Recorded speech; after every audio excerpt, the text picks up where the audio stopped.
Hi, folks. This is Abel James, and thanks so much for listening to the Fat Burning Man Show, where we talk about real food and real results. Today's special episode of the show is with Lierre Keith. She's the author of The Vegetarian Myth, and I think there's a lot of value that you can get from this particular show. Lierre's quick backstory, and we'll get to this more later, is that she was a vegan for 20 plus years and experienced a lot of health issues as a direct result of that. And she's going to share how she mitigated a lot of the risks that were in her diet, how she solved a lot of her health problems, and also how she deals with the ones that may be permanent as a result of her diet and lifestyle at the time. There's a lot to share about not just cleaning up your health and making sure you're doing everything for you and your family that's going to nurture your bodies and your minds, but also the world around us. So stay tuned for that. A really cool show. A couple announcements before we get to it. Thank you so much for all your support for the two apps that we just launched. Gluten-free desserts. Allison, my girlfriend, was on the show last week. We talked about how to survive the holidays and make some delicious desserts.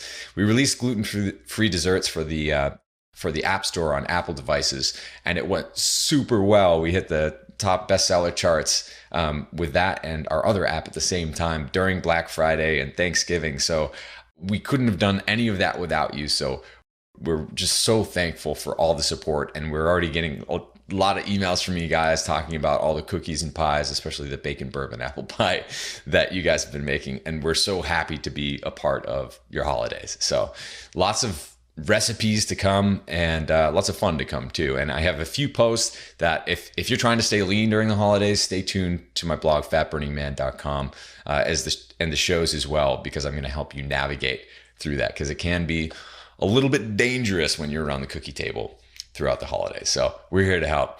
Our other big app launch was Caveman Feast, and that's recipes with George Bryant, who was also on the show a few weeks back. And we launched that for Android devices as well as a new version for Apple. So if you haven't checked that out, it's Caveman Feast. You can find it on most major marketplaces. And yeah, I think you're really going to like it. You guys are making a lot of those recipes as well. And they're all paleo. So gluten-free desserts is more of like the diet that Allison and I eat at home, and we do include some ancient grains sometimes, coconut flour, almond flour, that sort of thing, and occasionally baking soda and, those little like Neolithic cheat foods, but it's all in good fun, and, pie is delicious. So enjoy.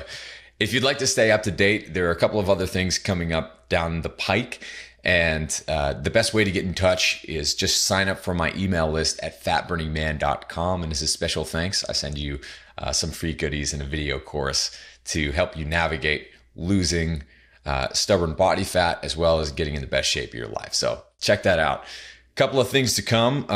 We're working on something actually for personal trainers. I know a lot of you guys either are trainers yourselves, have gyms, or you'd like to be. And so I'm doing a project with David King, who's one of the top personal trainers in Austin, teaching people how they can start making changes to other people's lives and become a trainer, or start your own business that's based around improving the lives of others through nutrition, health, and fitness. So that'll be coming down the pike in the next couple of weeks. Stay tuned for that.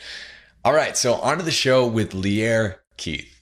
We talk about why being a vegan may be harmful for your health, how agriculture broke the planet and also made us fat and sick, and what we can do to reclaim our health and save the world at the same time. All right, let's go hang out with Lierre. All right, folks, we're here with Lierre Keith, who's a writer, farmer, and activist. She's the author of 6 books, including The Vegetarian Myth, Food, Justice, and Sustainability. Welcome, Lierre. Hey, thanks for having me on the show. It's awesome to have you here. So I was just telling you before this interview that a lot of folks who are listening right now have been requesting you specifically because of your experience. A lot of people, when they find the ancestral approach or paleo or Weston A. Price, what have you, they come to that through being vegan often or being vegetarian on and off for a while, including myself. And so I know you have a lot of insight about this, and I'm really excited that you're here. Well, again, thanks for having me on. Absolutely. So why don't we, I hate to do this with the first question, but I do think that your story is very unique and cool, and it will resonate with a lot of people. So can you walk us through your time as a vegetarian, and then kind of how you moved into what you believe and live today? Right. So that's the question everybody wants, which is fine. It's, I have life experience here, and I think it does speak to a lot of people who Yeah. tried the same thing and it failed for them as well. And then you're sort of left in the wreckage going, why didn't this work? It was Hmm. supposed to be the righteous thing. And I'm left with a pile of health problems that are never going to go away. Right. So what did I do wrong, or why did this not work? Because it was supposed to be the one true way that was going to lead us to peace and justice and health forever, and it didn't work. Yeah. So I became a vegan when I was 16. So just to note, I was never a vegetarian. I was Hmm. completely hardcore from the very beginning. And the reason I became a vegan was because I met another vegan, which I think is often how that happens. Yeah. And being 16 years old, I was extremely idealistic. I had always cared very passionately about environmental things. So when I met this other young teenage girl who was a vegan, her family was vegan, and she had all this incredible information about the horrors of factory farming. All of that is true. I mean, I think we can all agree, no matter what Yeah. we eat, that that needs to just end. And I was very moved by it. It felt very compelling. And she had an answer to everything. So within the week, I was a vegan. I was convinced, as the Wow. Quakers say, you're a convinced Quaker. I was a convinced vegan. That was it. I was done. And part of the problem is that when you live in an urban or suburban area, I mean, I had no idea where my food came from. Factory farming it's the very beginning of the horrors of this Hmm. food system. I didn't know. I had no access to other alternate information about what might be wrong with the solutions that the vegans were suggesting. It all made sense because I didn't have that larger perspective, because I lived in this urban environment. I had no idea where my food came from. Yeah. I just thought, well, if it doesn't involve these terrible factory farming practices, it must be good. Hmm. And that, in fact, turned out not to be true. But that was a long, long, long journey of trying to discover more information. Nobody gave that to me. I had to find it for myself. Hmm. So I became a vegan. Within a year and a half, 2 years, I started to have really serious health problems. And I never associated it with the diet. I mean, that's part of the problem, is that once you adopt something that really becomes your identity, Hmm. which I think is true for most vegans, certainly, it becomes really hard to question it, because you're questioning your sense of self at that point. Yeah. It's not just, what you eat, it becomes who you are. Hmm. And that makes it really hard. When it starts to fail you, it's inconceivable that something could be wrong with the diet itself. Yeah. And I will say that most doctors don't have a clue about nutrition either. Hmm. No matter who I went to or what symptoms I presented, not a one of them said, "What are you eating?" I was never once asked that question about Yeah. diet. Now, that was not true for the Chinese medicine people, the acupuncturists and whatnot. They always asked, and they absolutely down the line said, "This is not going to work." Hmm. And I refused to believe them. So I would Wow. just stop going, even though they were able to help me sometimes. It was like, Yeah. I just couldn't. And they knew to give up, that when you're faced with somebody who's that ideological, especially so young and impassioned and, so hard line, they weren't going to get through, and they knew it. So they would do what they could for me, but it wasn't very much Hmm. because I wasn't willing to change what I ate. Yeah. So I get emails now from those people who have found my book incredibly helpful to reach other people exactly like me. They're like, Yeah. I can at least give them your book now, and they will be walked through a whole different perspective, and it seems to help. So I feel like I've done my work if I can at least help other people, get back to their health. It's, that's an incredible thing to do for other people. So I'm very, very happy that at least, my life story if it can help some other person not do what I've done to myself. Anyway, so my health failed in a whole bunch of different ways. Some of it's permanent. Some of it got better after I began to eat a more appropriate human diet. Hmm. So repair is possible. No matter what health issues you have, there is always some hope. And even the stuff that's permanent, it at least got better. I'm not in the kind of debilitating pain that I was by the time I was done being a vegan. I mean, I could barely get off the couch. It was so bad. Really. So the main thing that happened was my spine started to fall apart. I have degenerative disc disease. And in somebody who's 18, that makes no sense. The doctors were completely stumped as to what was wrong with me and what had happened. Because now they'll look at my MRIs and they think I was in some kind of massive car accident, or I Really. fell off the roof. Yeah, they'll be like, Wow. "You had a skydiving accident, right? I mean, this is horrendous." Yeah. And I'm like, "No, actually, it's called veganism. And this is what it will do to you long term." So there's that. That's permanent. It doesn't go away. My menstrual cycle completely stopped after about a year and a half, and that is very common for women who are vegans. Now I understand why. It's very, very simple. All of your sex hormones are made from cholesterol. And if you're not eating any, that's it. Everything grinds to a halt. It's true Hmm. for men. It's true for women. You have to have some cholesterol in order to make any sex hormones. And you also need some fat as especially as a female, to Hmm. have a healthy reproductive system. Right. And you don't get any as a vegan. All you're eating is those awful they're just dreadful, those industrial seed oils. Hmm. They're not meant for human consumption. So all of that is just, that's the end of it. So Yeah. luckily I never wanted to get pregnant, but it was out of the question. I never would have. Yeah. And that cleared up within 3 weeks. I mean, literally after 20 years of almost never getting a period, 3 weeks into eating more appropriate food, it was like, well, look what just happened. And I haven't missed one That's since. I mean, incredible. it was the most dramatic thing, Yeah. like just complete repair overnight, which tells you actually something about the biological urge, for the species to continue. That was just like, please, please Yeah. be a human female, do something with this uterus. We will make it happen. So that came back right away. That was great. My sister was not so lucky. She also was a vegan for almost as long as I was and ended up with horrible endometriosis. Absolutely, the soy was what created that. There is no Mm. question in her history it was the soy. And she ended up having to have a hysterectomy, which is Wow. no fun for anyone. Hmm. So, yeah, this is what happens when you eat things that we were not intended to eat. And I certainly know other women, who have done this in their past and they've ended up with the same thing, bad fibroids, endometriosis. Hmm. And this is the same problem. It's because you're not getting the cholesterol, which is the basic building block, for all of your sex hormones. You cannot produce something out of nothing. You've got to have that cholesterol to have that base upon which to build and make things like sex hormones. Yeah. And then eating the soy on top of that, it's, those terrible phytoestrogens, which act like estrogens but are not. Yeah. So they will latch onto your estrogen receptors. Your body sort of thinks it has estrogen. It doesn't. And from that point forward, it can't do what it needs to do because it doesn't have what it needs. So you just end up a mess. So that was another thing.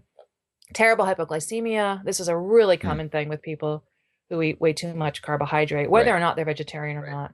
And we know that ridiculous food pyramid thing. We're supposed to be eating, 500 servings of grain a day or whatever it is they've got us on. Yeah. And this is what's created this, absolute explosion in diabetes and that all the, the metabolic syndrome stuff. I mean, now we've got all this, what used to be called adult onset diabetes. It's now, children, teenagers, they can't call it that anymore. Hmm. And this is because, they did these tremendous public health efforts. We'll put that in quotes, public health, Yeah. to get us to all eat more grain and not to eat animal products. And look what happened 20 years into it.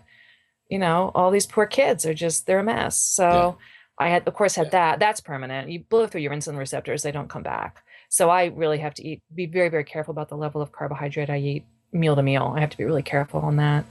So there's that problem. The terrible dry skin, dry hair, all that stuff, that cleared up within 3 days. You eat enough saturated fat and why do you know your skin actually bends when you move? Yeah. My skin hurt. So, it hurt. It was that dry. Really? And I just I accepted that was normal. It didn't even occur to me that was something that could go away. Within 3 days of eating eggs, gone. I woke up one morning and was like, wow, I can bend my arms and legs and it doesn't hurt. It was amazing. I looked different too. My whole complexion changed on my face. So that was kind of an amazing thing. I ended up with an autoimmune disease. I have Hashimoto's. And gluten, of course, is what's fingered for all the autoimmune diseases. So that's, again, something that's permanent. But taking all the gluten out and being incredibly scrupulous about that. And I also take low-dose naltrexone, which is an absolute miracle for some of us with autoimmune stuff. Hmm. That is knocked the thing way back. I now have my TPO antibodies are at 21, and 20 is the diagnostic cutoff. So I barely have Hashimoto's at this point. Good for you. That's amazing. I know that's fabulous. Like the autoimmune, the part where you're sort of eating yourself, that has definitely been kicked back. But I live with this chronic exhaustion that's just, my thyroid just doesn't function correctly. So that's no fun. And I'm freezing cold, of course. But, that's just the way it goes. I'm stuck with some of this. But again, you can repair some. A lot of this has gotten better. There's stuff you can do to fix even what has gone tremendously wrong. So yeah, that's sort of my survivor mission, is to tell other people it doesn't work long term. There's a whole generation of us who tried this already. That's the thing that kills me. Yeah. And I wrote a book. Other people have written books too. I'm certainly not the only one, but it's really hard because I really want to get into, I want the people who are young and idealistic and think this is how to save the world. I want them to hear this before it's too late, because I understand their passion and their underlying values are not wrong. That's not the problem. The problem is this bigger information. It's going to wreck your health and it's not saving the planet. Yeah. That's the thing that I had to really put together from lots of other wonderful sources, but I had to put it all together from this perspective of someone who was a recovering vegan. Like, why did I think this would work? Why did I think it was the way to eat? And why every one of those things dead ends? None of it was actually turned out to be true. Yeah. And I think we've said this already, but we all agree factory farming is wrong. Right. That is not the issue. Right. Right. So anyway, that's pretty much my story. My health failed to the point where there was no other option. I had to start eating meat, and the effects were dramatic. And I mean, within 10 seconds, I was a different person. Really? And I'm not the only person who has this story where you take that one bite of meat and you come to life again. Yep. I mean, I've had other people explain it like, I felt like I was plugged into a wall socket suddenly, like I had energy again, or Yeah. I came out of a coma. I mean, that's exactly what it feels like. I know not Wow. everybody has that, but a lot of us do, where Hmm. you come back to life just from one bite of having, we don't have this concept in the West, but certainly the Chinese medicine people and different forms of traditional medicine Hmm. do have this concept about qi or prana or life force. And animal products have that. Meat has that. Yeah. And plants just don't. I mean, they're really different from us, and they just don't provide that. So, Yeah, I remember I had a similar moment, but it was much less dire. I remember I was training for sports. I think it was football season in high school, and we had this wonderful vegetarian. Actually, the food service director was vegetarian, so for every meat option, we would have a non-meat option or an imitation meat option or what have you. And so it was pretty easy for me to be vegetarian for a while. Just in terms of convenience, because sometimes it can be very inconvenient, right? Like you can't get any food sure, that it's doesn't have hard. some sort Yeah. of animal part of some kind in it. But I did that, and I did it for a while. But I remember we did this like huge weight training type thing, and the entire time that I was training, in the back of my mind, I just saw this picture of steak. It was like pulling at me, and it was so bizarre and visceral. But one of the best lessons I have ever received was from my father, who said, "Listen to your body." Right. And so after that, even though I hadn't touched meat in years at that point, I went and I got a steak, and I remember those first 10 seconds, like the first few Yeah. bites, it was just like this energy was completely different than what I had been experiencing. And in fact, it was the thing that I had been lacking. It was that vitality. Not to say that every time you eat a piece of meat, that's what happens, but when you don't have it and you're severely deficient in a lot of the things that are contained within meat, for example, it's pretty shocking what happens. Yeah, and I would say after about 3 weeks, 4 weeks, that really incredible sensation stopped. Hmm. I was able to absorb enough that I wasn't that depleted anymore. So I don't really feel that anymore unless I've had a really hard day. Then sometimes Yeah. if I eat liver or if I eat beef, it'll be like, oh yeah, I feel better pretty quickly. But that really dramatic hit, that did fade after a bit as I started to rebuild. But a lot of people sort of sneer at this, and yeah, I mean, we can name all the nutrients that are in meat that aren't anywhere else, the CoQ10, the carnitine, the heme iron, but Hmm. it's bigger than that. Yeah. It really is. There's some kind of vital force that's just in, especially red meat, that you're not going to get anywhere else. And, you can drive yourself into the ground and then experience it, or you can just believe some of us who have been through this, Hmm. because it's real. Yeah. Now, you mentioned that a whole generation has already been through this, but you can start to see this whole vegan or the newly marketed like plant-based or plant-fueled approach coming out in loads of new products. There's clearly a huge market for this, and a lot of the food manufacturers are catching on. But it seems like a lot of this new generation isn't really in touch with the generation who's already done this. What would you say to those folks who are really excited about the vegan / plant-based approach to life? So this is a really much bigger problem than just factory farmed meat versus not. And I had to do a tremendous amount of both research and soul searching and thinking and learning in order to understand how large the problem actually was. Hmm. So the problem is actually agriculture. Agriculture is the most destructive thing people have done to the planet. And you have to understand why. Like, what is agriculture? So we've been living in an agricultural society for 10,000 years. So it feels like, air or God. I mean, it's just there. You don't Hmm. question it. The problem is that, for most of our time on this planet, and it's really 2.5 million years, we did not do this thing called agriculture. We were hunter-gatherers. We got our food from inside living communities, biotic, resilient communities Hmm. that produce more life. So generation after generation, there was more topsoil, there was more diversity, evolution worked its way through, and, more species arrived, and some dropped off the tree and some joined. And there's this, sort of trajectory from the very simplest beginning living organisms of those proteins self-organizing, all the way to this tremendous biological diversity now that's lush and living and will continue until the sun burns out, right? So Yeah. this incredible thing that's just life, this community of life, and it's all completely interwoven. And every single one of us plays a role in that somehow, right? We're either producing or we're recycling, we're degrading, we're doing one or the other. So the problem with agriculture is that it destroys all that, Hmm. because you have to know what agriculture is. You take a piece of land and you clear every living thing off it. So you bare that ground, you destroy that community, whether it's a forest or whether it's a grassland, it gets pulled down. You have to destroy it, and then you plow up the ground, and then you plant these annual monocrops. So instead of having this rich diversity of mostly perennial species, what you've got is annual crops instead, and it's a monoculture. And year by year, not only are you drawing down that entire community, I mean, you've literally just pushed them off. Hmm. They've got nowhere to go. I mean, it's mass extinction for animals and plants. So at this point, 98% of the old growth forests are gone, and 99% of the world's grasslands are gone, simply gone. That is what agriculture is. There's not a nice way to do this. That's not like agriculture when we're feeling evil. Hmm. That's what it is. You Yeah. take that land, you take it over. I call it biotic cleansing, Hmm. because you're pushing all that life off, and now you're only using it to grow humans on it.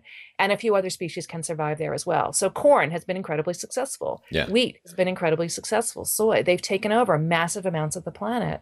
So they hitched their future to us, to humans, and it worked, right? They got us to destroy the forest and the grasses and plant them instead. Hmm. So, we've done their work for them. And, as a species, it's incredibly successful short term.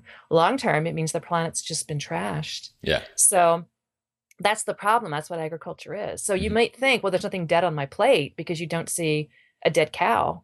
But Yeah. what you're seeing is a dead ecosystem. You're seeing dead rivers, dead forests, dead grasslands, dead wetlands. That's what's in wheat and corn and soy, Hmm. plus a whole bunch of fossil fuel at this point. So one of the main problems with this is that it draws down the topsoil as well. Every time you clear that land, you're destroying the soil. And to put some numbers on that, one season of planting those annual monocrops, you can lose over 2,000 years of topsoil in Wow. one season.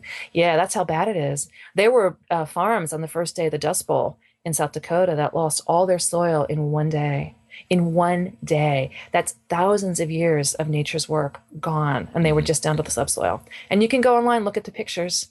It's just these gigantic dust clouds rolling across the continent and out into the Atlantic Ocean, and the soil coated ships that were halfway across the sea. That's Hmm. how much soil was blowing away. And that's what happens when you rip up grasslands, because it's the roots that hold that soil in place. Right. And then you've got all that cellulosic matter from the top.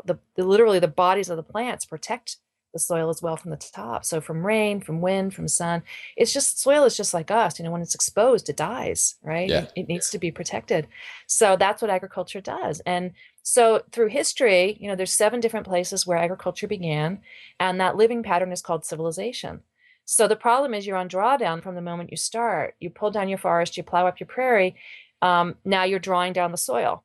You're also drawing down the water. You've killed all those other species. And now you're living in densities that require the importation of resources because you've killed your own. Now you've got to go out and get them somewhere else. Hmm. And that's where militarism and slavery come from. And this is the pattern of civilization. You've got this bloated power center right at the center of it all. And then around it are all the conquered colonies. Hmm. And that's why that pattern is inevitable, because it's based on drawdown. You are not living within your solar budget. You're not living with all these other species that make life possible. You've killed them all, right? You've decimated the place. And now you've got to bring them in from somewhere else. Well, I hate to tell you, but nobody willingly gives up their land, their water, their soil, their trees. Yeah. It means you have to conquer them. Mhm. And that's why civilizations are always surrounded by conquered colonies. Eventually, the entire thing collapses. You take all the resources that you can from those conquered neighbors, and you're still on drawdown. And eventually, all the soil washes into the sea, kills all the rivers, everything's gone, and then it collapses. And that's Mhm. ultimately the fate of every civilization. They last between 800 and 2,000 years until their soil gives out. That's the exact number. And then you're done. Yeah. And then it rises up somewhere else. So you can follow this all around the Mediterranean region, just for instance. So bit by bit, the Mhm. Phoenicians, the Egyptians, the Greeks, the Romans, everybody destroys more trees, more soil washes into the Mediterranean. The only thing that saves Northern Europe from the Romans is the Alps. They can't get across those mountains. But eventually the whole thing collapses, right? So that's the pattern that we've been on, civilized cultures, for the last 10,000 years. It's not every human. This is not inevitable. There Yeah. are still 46 tribes of hunter-gatherers on the planet. They need to be left alone. Okay. They have their cultures, they have their way of life, and that is the only way of life that's ultimately sustainable. This is very hard for us to hear because we're attached to this way of life, but this Hmm. was a one-time blowout and we're Yeah. reaching the end. So all the topsoil was gone by 1950 on this planet. It had essentially been blown through by this process of agriculture.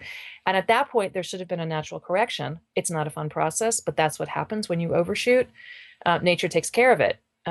What happened instead was this thing called the Green Revolution. Hmm. So scientists had figured out how to extract usable nitrogen from oil and gas starting in World War One, and then it kicks into gear in World War Two. This is to make explosives, make Yeah. bombs, From bomb right? making. And then they transform those bomb making plants into fertilizer making plants, Hmm. and suddenly all this nitrogen gets poured across the world. Yes, you get incredible plant growth, at that point, but now you're completely dependent on something that is not going to come again, Hmm. oil and gas. Hmm. So this wasn't actually a plan with a future. I mean, oil doesn't reproduce, and we are now looking at peak oil. So they were able to extend this, another generation or two, but the end is still written into the beginning. You can't live outside nature's budget and expect this to go well in the end. So the human population quadrupled because we've been eating oil and gas. But Hmm.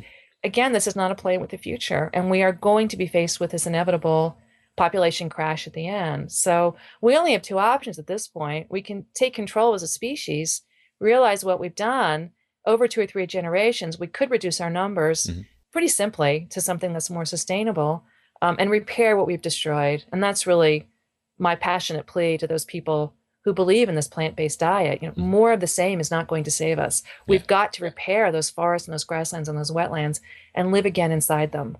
And that's the piece they don't understand. And I Yeah. don't blame them for not understanding. There's not like a million people out there talking about how agriculture's destroyed the planet. Every generation, there is somebody who does it. I mean, I looked back all the way back to the ancient Greeks. You can find Aristotle, Plato, and Socrates all talked about how the soil was washing off the mountains, the fertility was all gone, the rivers had been Wow. destroyed. I mean, Yeah. everybody notices that this is what happens, Hmm. but it never makes it into the popular imagination. Why is I that? think mostly because people are dependent on it. Mm. That's the problem with this. Once you get started on this cycle, it's really hard to break out. Hmm. In ancient Rome, it was in fact a lot of their food by the end came from Egypt, because the Nile, of course, was this incredibly fertile river, Hmm.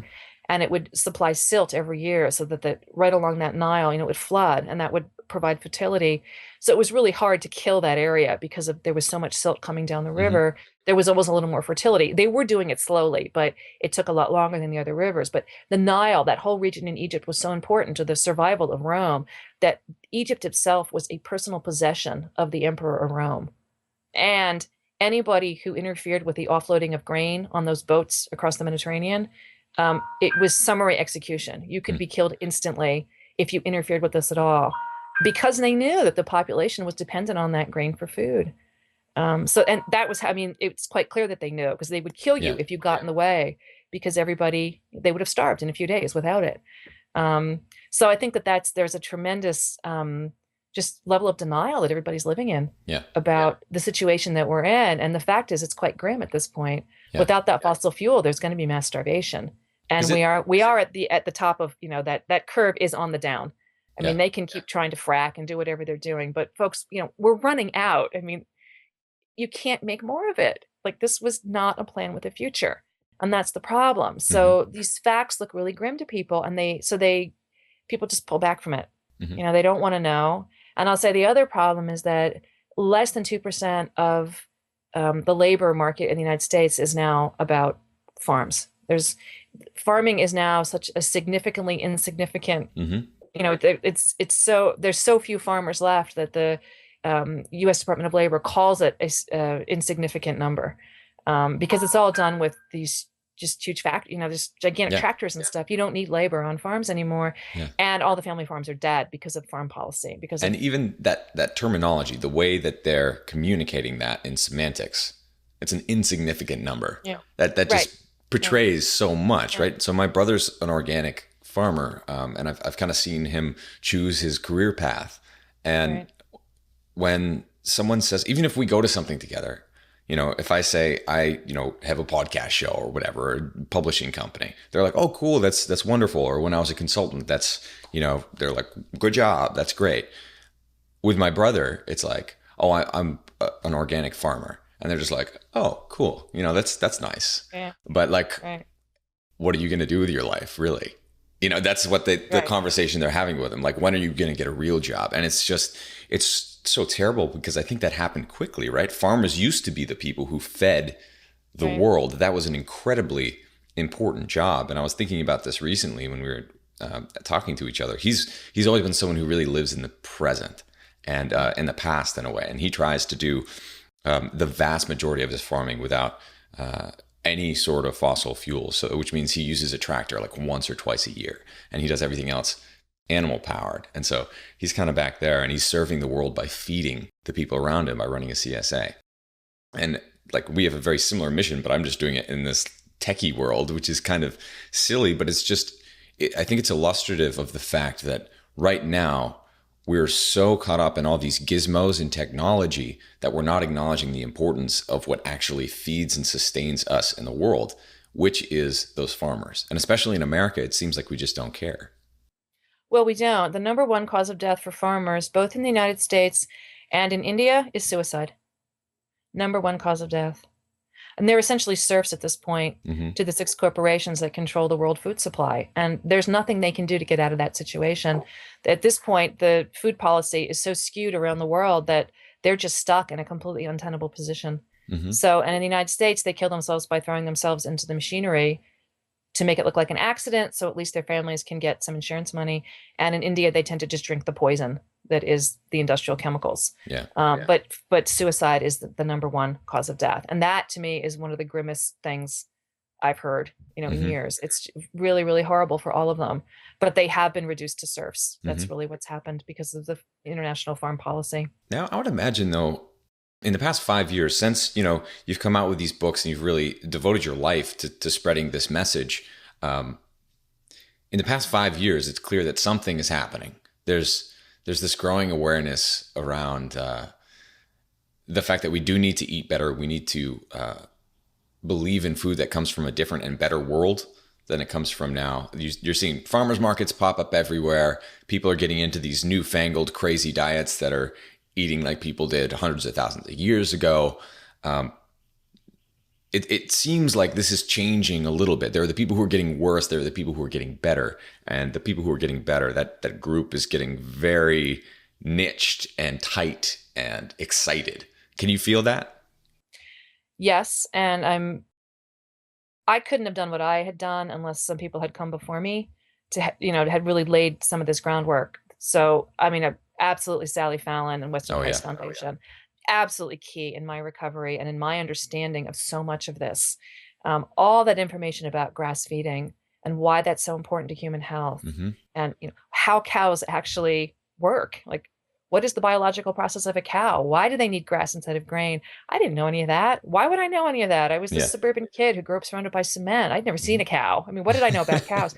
So that was just incredible amount of work that those people have done. And even when I joined Weston Price, I mean, I've watched that just explode into local chapters all around the world. And that is so amazing to see that happen because they're just dead on. I mean, they get the whole picture, how it has to be grass fed, how you have to buy it from a farmer. You're not really going to be able to find this in a store, develop a relationship with these local farmers, fighting the raw milk fight, how to ferment vegetables so that they're super edible and you get all your, biological friends in there. I mean, this is just amazing, the stuff that they've done. And then they do all that legislative fight as well on behalf of all of us. I mean, they are in there in Washington really lobbying. So they've got every piece of the puzzle. I mean, it's an incredible organization. And just to popularize Weston Price's work again, that had really fallen out of favor. I never would have found that on my own.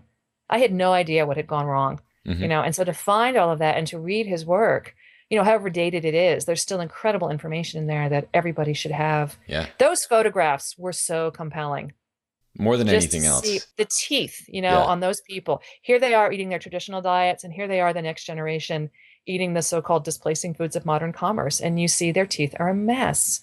And we all had that birthright of beautiful teeth and beautiful bones and mental health and, perfect health from generation to generation. That was taken from us.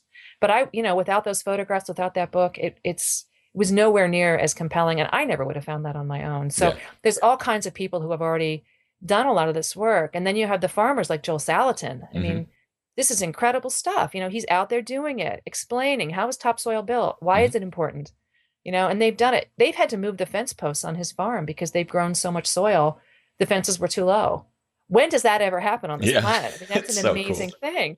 And he's totally accessible, as Yeah. a writer, as a farmer. It's just step by step. This is how you can do this on your farm. Yeah. So it was really great when I had chickens and stuff. I was able to just buy his books. This is how Hmm. you do it. And it was great. It was like somebody had already done it before me. Hmm. So, I mean, the piece of the puzzle that I added was just, I think there was the information about how agriculture was so destructive, what it's Yeah. done, not just to human health, but also to human society. So all of that was information that I was able to find just historically, Hmm. but nobody had ever quite put it together, I think, in the way that I had. None of this was, it wasn't like it was new. It's just nobody had packaged it before for people who were environmentalists or Yeah. who thought they were doing the right thing.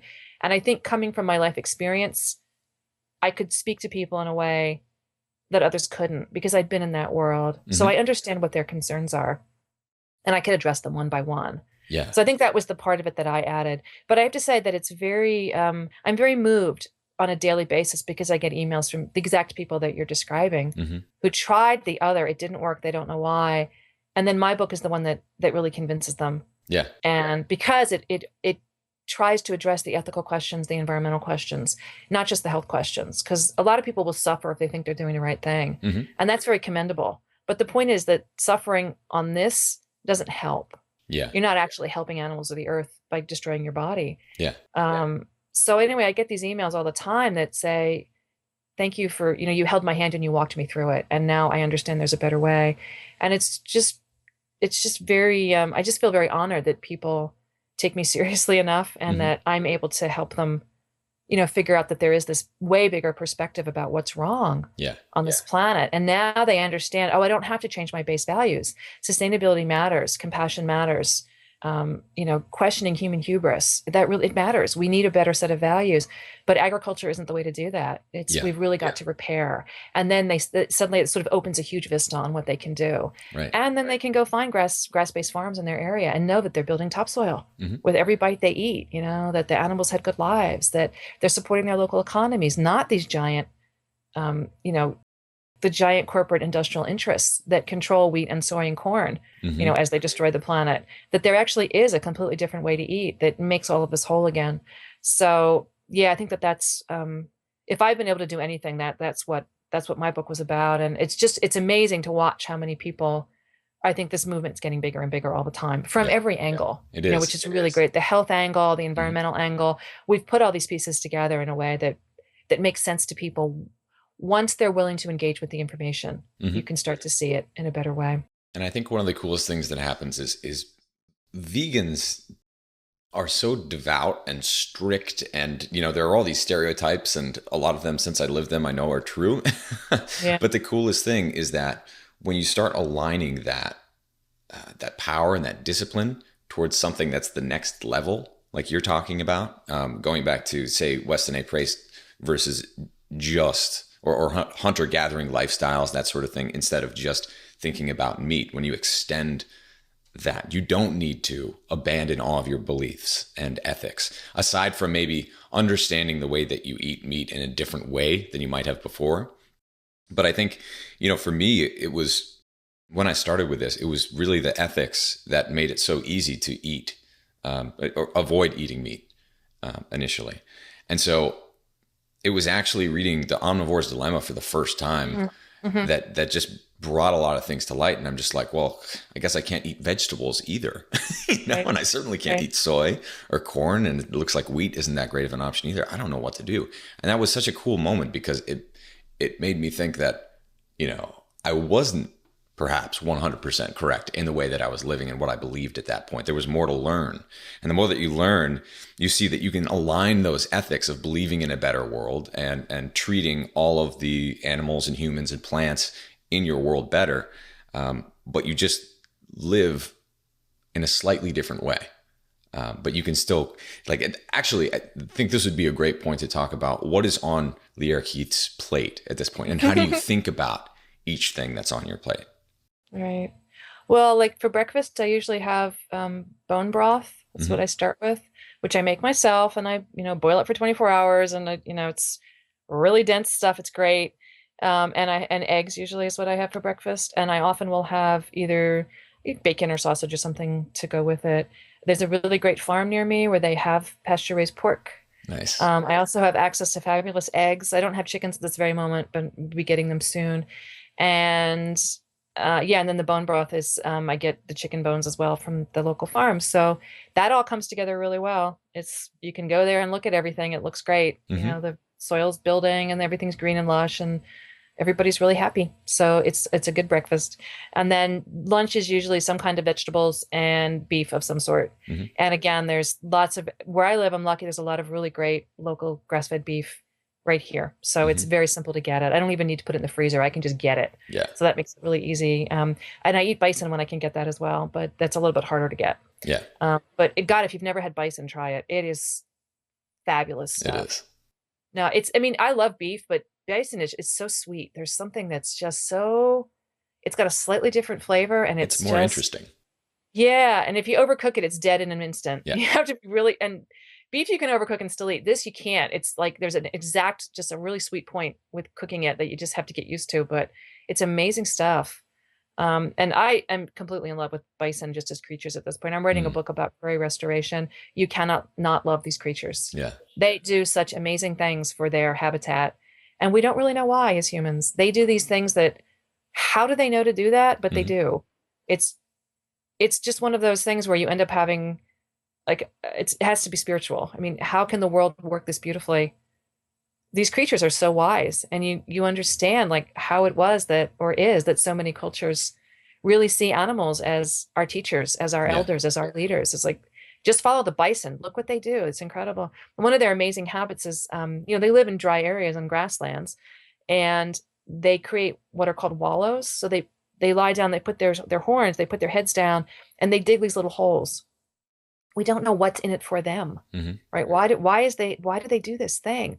But when they do it, it's usually in a place where there's a little bit of groundwater closer to the surface. So the hole then fills with water. And what they're doing is they're creating mini habitat for all these other creatures. So birds now have water, small mammals have water. They're making the water happen for everybody else who needs to live there. And there are incredible stories of people introducing bison onto their land, somewhere in the prairie states. And within months, they haven't seen birds there in, 100 years. And almost overnight, within 6 weeks, the buffaloes are making their wallows and the birds return. Wow. And these, small reptiles are there that haven't been there. It's like all these creatures that needed the water, all they were waiting for was that keystone species for the bison to return. Now there's water. Yeah. Now all this life comes back. Yeah. And so it's just things like that where you have to be moved to tears, really. I mean, it's so amazing. How is this possible that the bison know what to do, but they do it? Yeah. I don't know why or how, but this is an amazing creature, right? I mean, I have to be in awe of somebody who knows to do that. I wouldn't know to do that. Yeah. I don't have a clue how to make water for the animals that need it. Right. I don't know, but they know, Yeah. and they haven't forgotten. Even though they've been removed from their habitat now for over 100 years, they still remember how to do this. Right. So I think bison are really cool. If you can get it, because it's just the coolest stuff. Anyway, and then I don't generally eat a big dinner. I'm not an evening person, but I'll have some kind of snack usually around 4 o'clock, and it'll just be whatever's on hand. I have access to some good cheese. I'm not an against dairy person. I know some people, dairy doesn't work for them, but dairy works great for me. Yeah, me too. Northern European ancestry, and especially my spine with my problems, dairy is really good for me. It's almost like a pain relief thing. It really works. Yeah, so I'm totally sold on raw dairy. So. I'll have usually also some cheese or some nuts or something, and some, maybe a little fruit or some more vegetables, a big salad or something, and that's pretty much it for the day. In terms of like cheating foods, we all have our downfall, and I do love chocolate. Yeah. So I can't eat too much because of the sugar thing, but I will eat some chocolate now and then. That's my big. You deserve it. I do, right? My big treat. Chocolate has 5 different compounds that stimulate the pleasure centers of the brain. There is a reason we like chocolate. There is. Also, the other thing about chocolate is, you probably know, fat carries the flavor in food. That's what, on our taste buds. And chocolate has that amazing thing where it literally melts at 98 degrees. And of course, that's our body temperature, right? Yeah. So you put it in your mouth and that fat just melts across your tongue, stimulates the pleasure centers. I mean, it's nothing but this incredibly sensuous experience. And it's no wonder we give it out on Valentine's Day. I mean, Yeah. it's just, that's it, it's love. So yeah, I love my chocolate. I drink a lot of black tea as well. Okay. And I know some people, caffeine is one of those things that works for you, it doesn't. Sure. But it turns out that for people with autoimmune diseases, caffeine can often be a mild form of medicine. And in my case, yeah, there's two parts to your immune system. There's the T1 and T2, Mm-hmm. and one of them runs around killing things, and the other runs around tagging things to be killed. So for about 90% of people autoimmune, T1 is overactive, T2 is underactive. And what caffeine does is this: it rebalances. Wow. Okay. I didn't know that. It's very interesting. And you'll meet people who say, if I drink caffeine, I feel incredibly sick. Mm-hmm. They've got the other pattern. So it's making it worse. Yeah. People like me, it's not a question. I mean, it's like one of the only things that ever made me feel better is even before I had the autoimmune diagnosis, I started drinking black tea because my sister had lived in England. And she's like, you need to drink this. I think it's going to help you. Yeah. And I drank it. And I thought, I feel better. I don't know why, but there's something unexplainable has just happened. Mm-hmm. And then I got the diagnosis, and then I started reading up on autoimmune diseases, and I found out that was what it did. And that was it. I had my explanation, and I feel it. Is it the caffeine or the tea?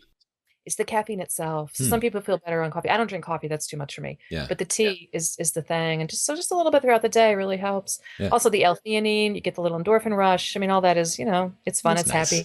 Yeah, no, it's good. And I use stevia for a little sweetener. So there's no glycemic load. If you people don't know about stevia, you should just try it. Mm-hmm. It's a plant, and it just, it fools you into thinking it's sweet because it gets the sweet receptors going on your tongue, but there's no calories in it. So it's got no glycemic load at all. Mm-hmm. So it's something to experiment with if you're a hypoglycemic blood sugar problem person. Yeah. It has a weird aftertaste. I'm not going to pretend, but it took me about 5 days and I'm totally used to it. So it's something to try if you've got a sweet tooth problem and a blood sugar problem. So one thing, as you're getting started with it, it's tempting to to put in as much as you would have with sugar or something else, but don't do that. I remember it'd be so disgusting. Yeah. The first time I saw it in Austin, I went to a coffee shop and I was like, I love coffee. And I go and I get this, big thing of coffee, freshly roasted, totally excited for it. And I'm just like, all right, I'll make it a little bit sweet. I'll see this. I was really excited about this because it seemed like it was a new natural sweetener. And I tasted it and I almost spit it out. It's like, it's so sweet that it becomes very bitter and kind of nasty. So you can, if you are getting started with stevia, number one, make sure it's actually stevia, because now the food manufacturers are in and making all these synthetics and other garbage. Just make sure that it actually is. And then number two, start slowly.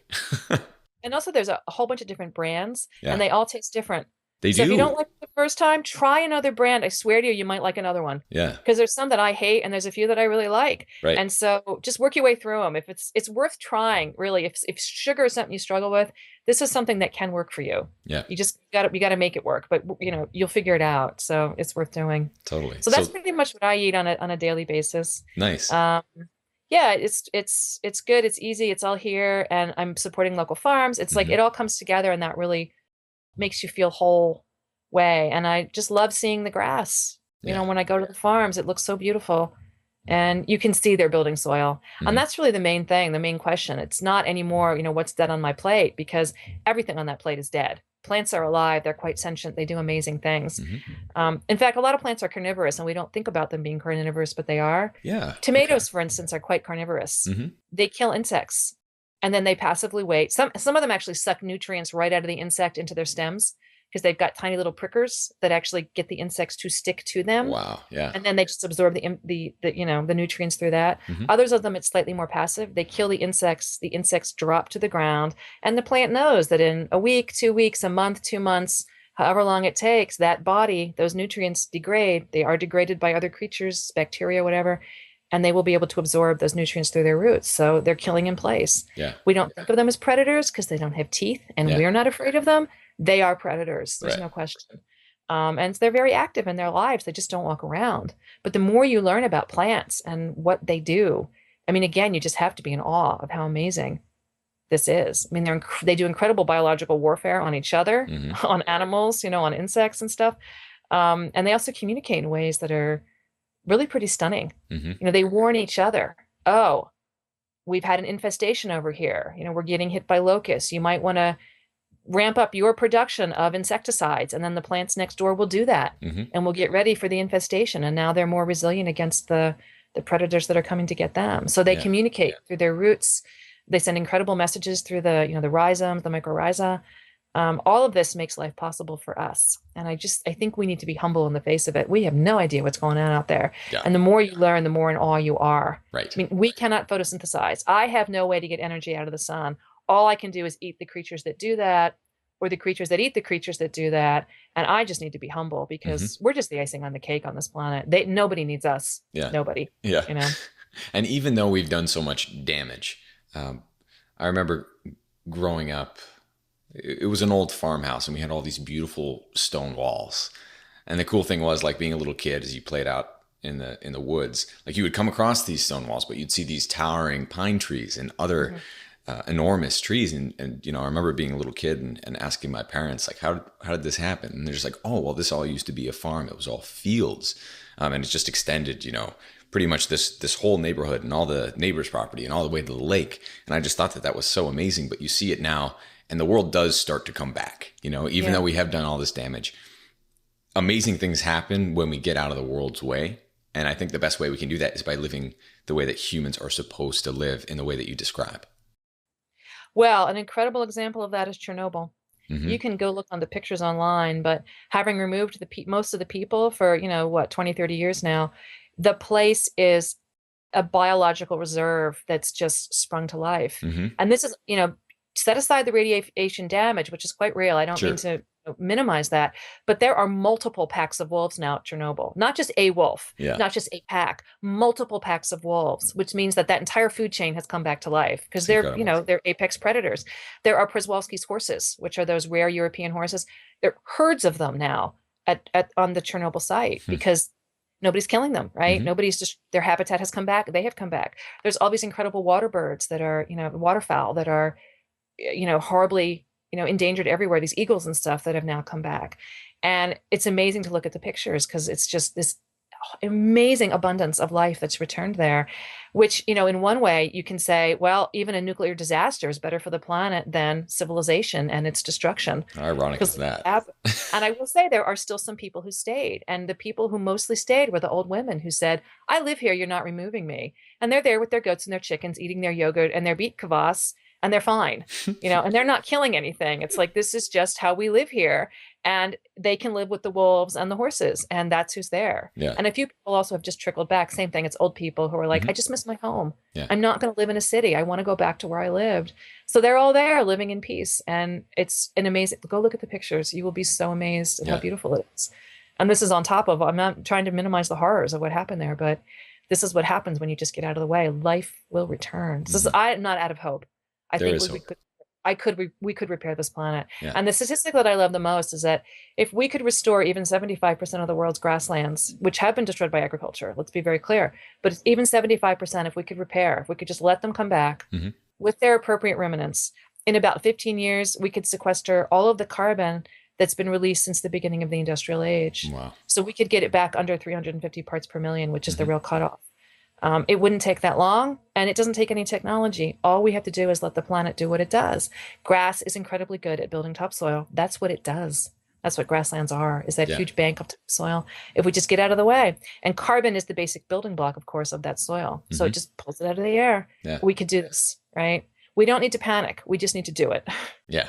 Oh, I love that. That's such a great message. And with that, we're just about out of time. But Lierre, you're leaving such a tremendous legacy, and you may or may not even know that, but you are. And I can say, as kind of a representative of the next generation, that your work is very much appreciated. And we all think that you're doing great stuff. So why don't you tell folks a little bit more about what you're working on now and what's coming up and where they can find you?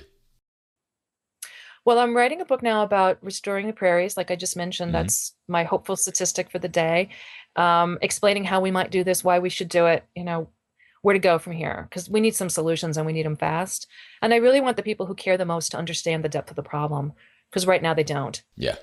But once you've named agriculture, it's like, well, where do we go from there? So that's what I'm trying to write about. Other people have already written this book, but I'm writing it in my way. There's a really fabulous book called Cows Save the Planet, or Cows Save the Earth, and it's about exactly this. So other people have come before me, but I'm trying to do it as well. So you can do your own research on it, but that's what we need to do. That's what the book is. More information about me. If you just go to my website, you can look at my other books. You can see where I'm going to be speaking, all that kind of stuff. And it's really easy as long as you can spell my name. So it's lierrekeith.com. If you can't figure out how to spell it, it's fine. If you just type in vegetarian myth, that's easy. Yeah. You will find me. There is only one. I am infamous. That will lead to me directly. And then again, the other resources I really love is, of course, Western Price Foundation. That's a gateway to everything. Mm-hmm. So Western A. Price, and also Eat Wild, Joe Robinson's website. It's where to find the good stuff. She's got great books about grass feeding, why it's important. All that is on her website as well, a fabulous resource. So start there. Everything will open from those two sites. You will find it all. Awesome. Lierre, thank you so much for coming on. I'd love to have you on again soon. Thank you so much for your work and for having this podcast, for spreading the word. There's no point in being a writer if people aren't going to read it. So thanks for helping me get the word out too. My pleasure. My pleasure. Thanks again.